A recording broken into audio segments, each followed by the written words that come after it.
So I swapped out the Toyota Sienna van for the Chevy Bolt, which is 100% electric. And it's pretty fun to drive.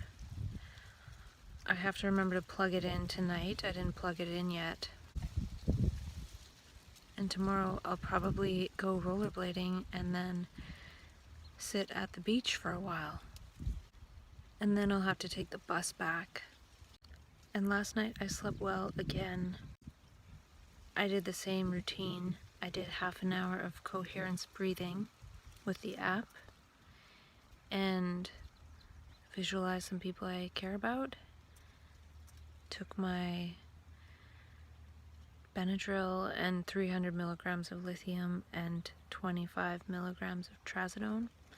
And it took me a little bit longer to fall asleep, but I fell asleep and I slept until the morning, woke up and went pee and went back to sleep for however long and woke up with my alarm at 9, so I probably slept 11 hours. And I'm feeling a little bit sleepy today. I think it might be taking the 2 amino acid caps. I took 2 before breakfast and 2 before lunch, and I'll take 2 before dinner, which might be ice cream or it might be oranges. Actually, I don't have any ice cream, so I don't think I'm gonna go get any. And so next week I might focus on driving around and doing a little bit of sightseeing, because I don't know how much longer I'm gonna stay in California, up to another 2 months or so, but I haven't really gone around and seen much, so I might do some different rollerblading trails, or I'm not sure what I'll do. And last night I was reading my older notebook, the one I was writing in when I first got here, and there was some interesting stuff. It's interesting how much I wrote so quickly. It's like this huge amount of energy came through me and in this writing, and that might have been part of what short-circuited my nervous system. And I noticed I was listening to a neuroscience online summit and something else. And I think reading and listening to too much of other people's material can sometimes cause my brain to go into hyper-extrapolation and then almost short-circuit itself. So I'm reading quite a few books right now, but one is on that high-fat, low-carb, low-protein diet, and the other ones aren't super dense in terms of things that could be extrapolated either, so I think I'm kind of safe. And I will keep working through the stuff in my other notebook. I'm wondering if I work through it, if maybe by this first anniversary I will have less to extrapolate, because I don't extrapolate as much when I'm editing my videos as I used to. So my brain's just not really in that mode, which could be a good thing, because I don't necessarily want this to go on forever. I want something more with other people or actionable or something at some point. And in terms of my one thing, I definitely committed a year to the process, and it's still going. So I might stop after June 20th, or I might keep going until September sometime. But I'll definitely keep going while I'm tapering off these meds, and then afterwards to let myself know how I'm doing. Yesterday I wrote down a question. Why does the self block love from arising? And I wrote that down because I sort of imagined the self as this complex of values and beliefs that arise to meet the moment.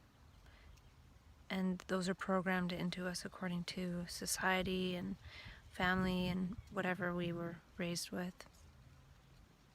It's part of our conditioning. And when we meet a moment, that moment is met with some kind of complex of values. And since that arises, love can't arise. So the values that have been imposed upon us by society, which are programs which aren't life, they're words, they're just structures. They block this movement of love from arising.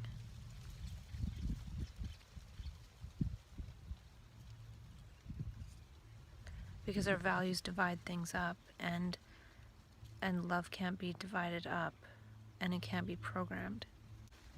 Say, for example, the self values consistency, then that program to keep one consistent in the moment is going to arise instead of maybe what love would do in the moment. And I feel like when two minds meet and those programs arise, it's something different if two minds meet and the programs don't arise. Then the two minds actually meet and they're just one mind and something creative happens. I felt that happen a couple times, and one time it happened with this lady who I interacted with a couple times over the weeks in my first magic state, and she was selling organic vegetables. She had a store, and she was telling me that when she first got in contact with this energy, she was really excited and wanted to share it with everybody. But then she realized that not everybody understands. But one time when our two minds met, she did this magic trick where I was paying for something, and when I paid, I had exact change. It was really bizarre because it wasn't just, oh, I have exact change. It felt like that was created. And I'm not explaining it very well, but it was magical. The point of it, though, was the sense of that magic when two minds meet and it's just one thing happening. Kind of like when I went into the Celestine prophecy insight of paying people for insight. And when I did that, they played back and it just felt like one movement. It didn't feel like two separate actions. Maybe I'll read some of my insights too instead of trying to extrapolate them. Solving it with thought won't work, as thought is the problem, and it creates conflict and problems.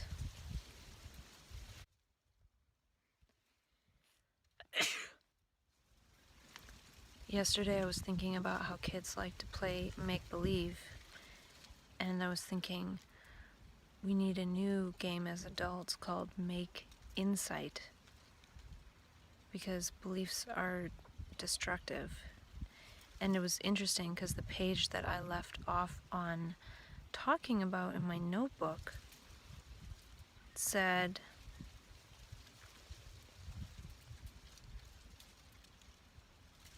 humans like to play make-believe, make others believe. But I thought it was interesting how I was thinking about that stuff, and then I looked at the last page that I was talking about, and something similar was on there. When I see you and you see me without the me, something is created instead of divided.